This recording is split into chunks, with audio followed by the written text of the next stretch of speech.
Hello বন্ধুরা, জানি তোমরা সবাই অনেকেই ভালো আছো, কিন্তু আজকের দিনটা অন্যান্য দিনের মতো নয়। আজকে অনেকেরই অফিস যাওয়ার সময়, কলেজে বা স্কুলে যাওয়ার সময় খুবই ভোগান্তি হয়েছে।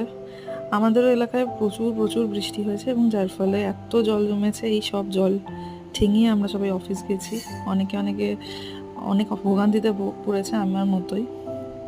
এটা আমাদের এলাকার একদম নদীর মতো জল বয়ে যাচ্ছে, দেখে মনে হচ্ছে যেন কোনো ঝর্ণার জল। আর সন্ধেবেলায় অনেকটা জল কমেছিল, তাও এতটা রয়েছে জল।